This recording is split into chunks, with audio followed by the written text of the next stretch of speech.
India's premier university lo BTech 100% placements, 100% education loan only in Karnavati University, Ahmedabad.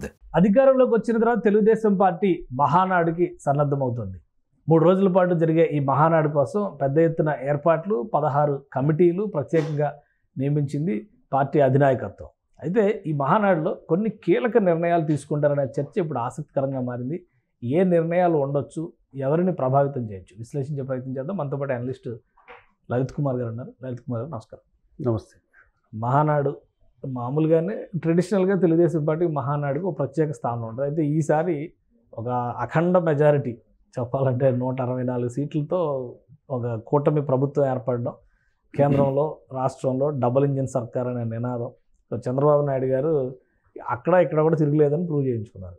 ఇప్పుడు మహానాడు అనగానే Telugu Desam party శ్రేణుల్లో అయితే ఉత్సాహం ఉరకలెత్తుతున్నట్టుగా కనిపిస్తుంది.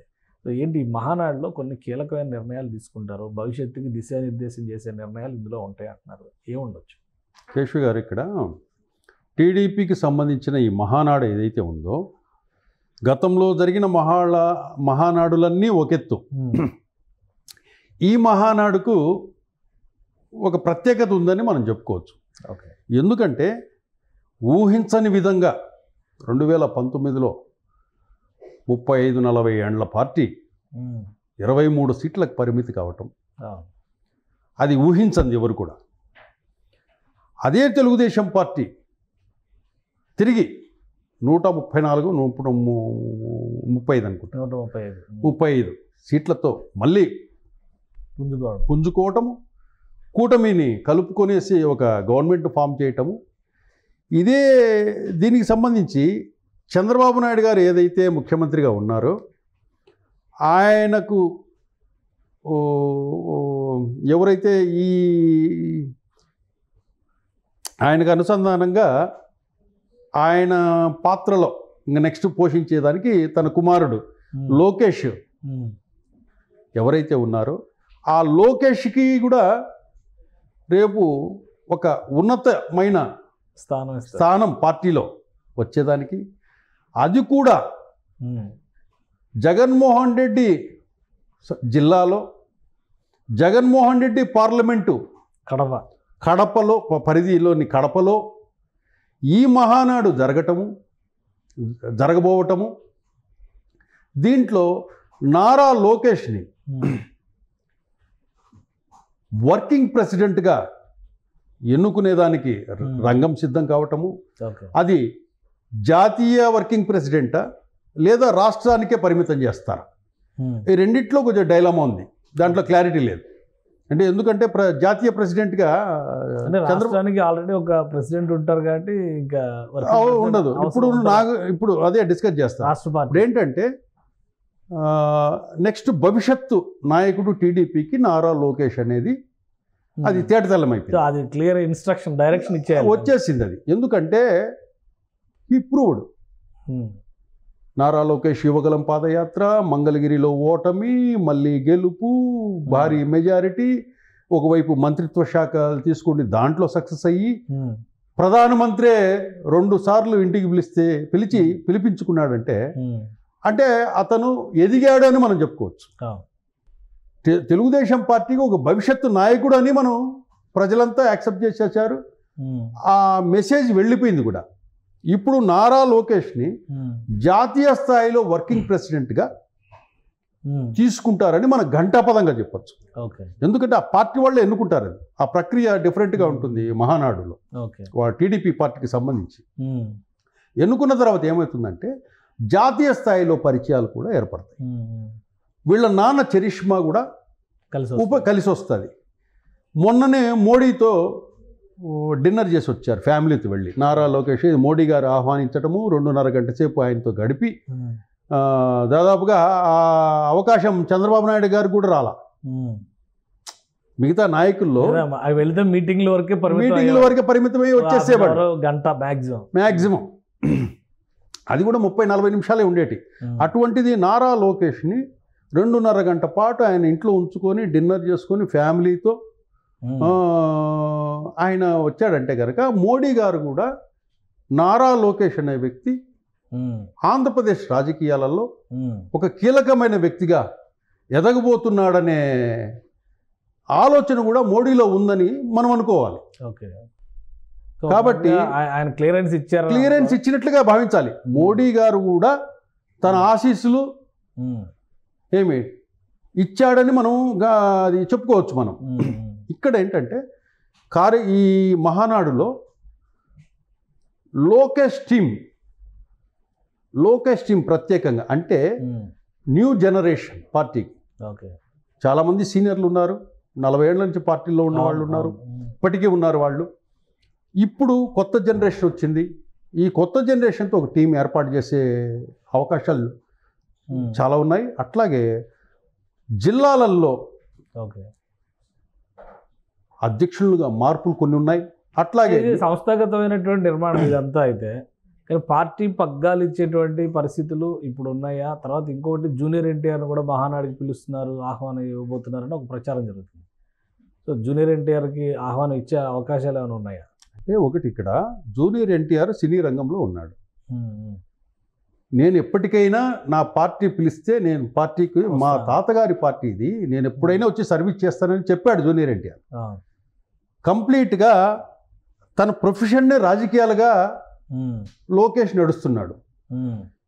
మనం కంపేర్ చేయలేము దాన్ని. ఇతను సినీ ఫీల్డ్లోనే ఉన్నాడు. ఆయన పిలిస్తే రావచ్చు, పిలుస్తారు కూడా.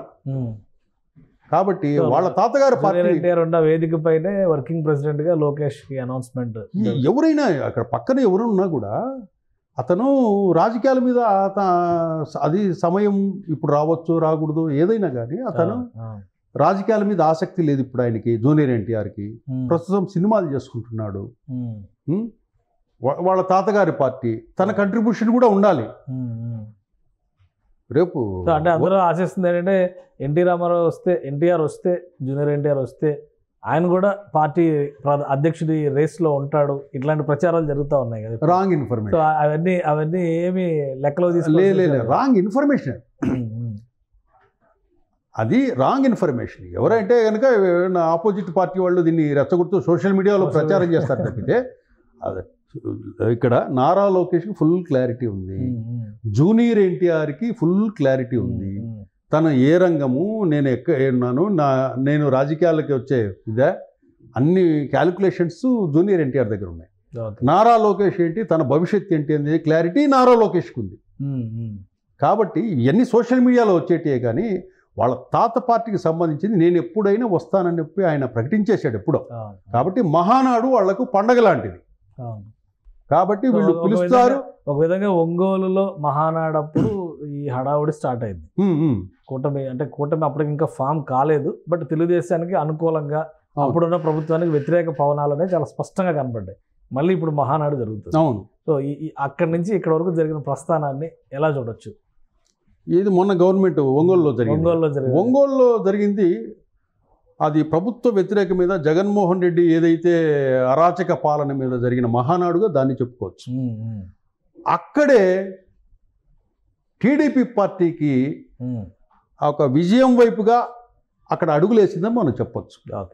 దాని తర్వాత ఈ సమీకరణలో రావటము, తర్వాత చంద్రబాబు నాయుడు గారు అరెస్ట్ కావటము, ఈ వ్యవహారాలన్నీ టీడీపీ పార్టీ కలిసి వచ్చాయి. గెలిచిన తర్వాత ఇదే జగన్మోహన్ రెడ్డిని చంద్రబాబు నాయుడు, పవన్ కళ్యాణ్ అండ్ బీజేపీ వాళ్ళు 11 సీట్లకు పరిమితం చేసి ఆయన ఆ జిల్లాలో కూర్చోబెట్టి, అదే జిల్లాలో ఇంకోటి, ఇక్కడ చంద్రబాబు నాయుడు గారిది రాయలసీమ, లోకేష్ది రాయలసీమ. ఇదే రాయలసీమలో ఇదే ప్రత్యర్థి ఎవరైతే జగన్మోహన్ రెడ్డి జిల్లాలో జగన్మోహన్ రెడ్డికి సంబంధించిన పార్లమెంటు పరిధిలో టీడీపీ పార్టీ మహానాడు జరగటం, ఆ మహానాడులో ఆ పార్టీలో ఒక ఉన్నతమైన ప్రమోషన్ని భవిష్యత్తు టీడీపీ నాయకుడు లోకేష్ పొందటం, ఇదంతా కూడా మనం కాకతాళీయంగా జరుగుతుంది అనుకోవచ్చు. చూడండి మీరు అదంతా లింక్ చేస్తే రాయలసీమ, జగన్మోహన్ రెడ్డి జిల్లా అండ్ జగన్మోహన్ రెడ్డి పార్లమెంటు పరిధి, నారా లోకేష్కి టీడీపీ భవిష్యత్తు నాయకుడికి ఉన్నతమైన పదవి, ఈ 4 అంశాలు ఆ జిల్లాలో జరుగుతున్నాయి. అంటే దీన్ని మనం ప్రత్యేకంగా చూసుకోవచ్చు. కాబట్టి టీడీపీకి ఒక మంచి ఉన్నత విద్యా విలువలు కలిగిన ఒక నాయకుడు నారా లోకేష్ జాతీయ స్థాయిలో వర్కింగ్ ప్రెసిడెంట్గా అవుతాడని మనం ఘంటాపదంగా చెప్పొచ్చు. అట్లాగే లోకేష్ టీమ్ అనేది కొత్తగా ఆ రోజు రెడీ అవుతుంది. అట్లాగే కొన్ని నియోజకవర్గాలలో కూడా ఇన్ఛార్జీలను మారుస్తున్నారు. మార్చి యంగ్స్టర్స్కి అవకాశం ఇచ్చే అవకాశాలు ఉన్నాయి. అలాగే జిల్లాలకు సంబంధించి ఎవరైతే అధ్యక్షులు అయితే ఉన్నారో వాళ్ళలో కూడా 1-2 మార్పులు చేర్పులు కూడా ఉంటాయని మనం చెప్పుకోవచ్చు. రైట్. థ్యాంక్ యూ లలిత్ గారు. ఇది మహానాడు వేదికగా ఒక యువనేత పట్టాభిషేకానికి తెలుగుదేశం పార్టీ ప్రణాళికలను సిద్ధం చేసినట్లేనని లలిత్ కుమార్ గారు చెప్తున్నారు. ఇప్పటికే దీనికి కావాల్సినటువంటి ఏర్పాట్లు అన్నీ కూడా జరిగిపోయాయి. ఇక ఈ వేదిక నుంచి ఖచ్చితంగా జాతీయ స్థాయి వర్కింగ్ ప్రెసిడెంట్గా నారా లోకేష్ పేరు ప్రకటించే అవకాశాలు అయితే పుష్కలంగా ఉన్నాయని ఆయన విశ్లేషిస్తున్నారు. ఇది special discussion. Keep watching. Suman టీవీలో మీ పర్సనల్ అండ్ బిజినెస్ ప్రమోషన్స్ కోసం కింది నెంబర్కి కాంటాక్ట్ చేయండి.